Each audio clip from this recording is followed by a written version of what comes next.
Parler de la fin de vie n'est jamais facile, surtout lorsqu'il s'agit du cancer. Mais en réalité, s'y préparer ne veut pas dire abandonner. C'est au contraire une manière de préserver la dignité, de soulager la souffrance et d'accompagner la personne jusqu'au bout avec humanité. La fin de vie dans le cancer ne signifie pas seulement les derniers jours.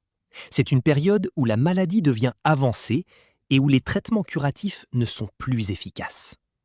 À ce stade, l'objectif change. Soulager la douleur, améliorer le confort, soutenir le patient et la famille, préserver la qualité de vie. On parle ici de soins palliatifs, qui ne veulent pas dire arrêt des soins, mais soins différents. Un des objectifs essentiels est de contrôler les symptômes. Douleur, traitée par des antalgiques adaptés, parfois morphine si nécessaire. Essoufflement, oxygène, position confortable, médicaments spécifiques. Anxiété et peur, soutien psychologique, parfois traitement anxiolytique. Fatigue et faiblesse, accompagnement quotidien, adaptation des soins. Le but n'est pas de prolonger la souffrance, mais de soulager.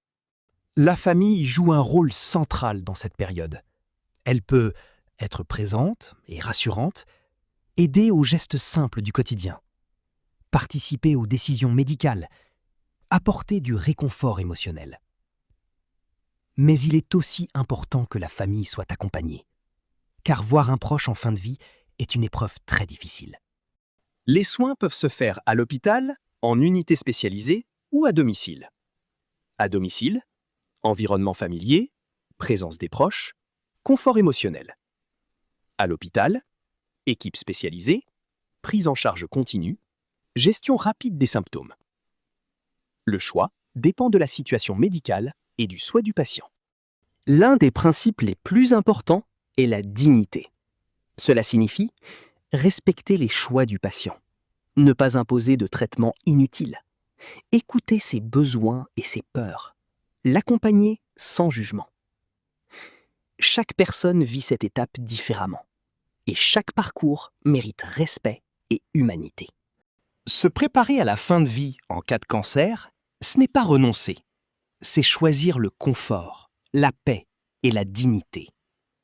Si cette vidéo vous a aidé, n'oubliez pas, parler de ces sujets peut aussi sauver des souffrances inutiles.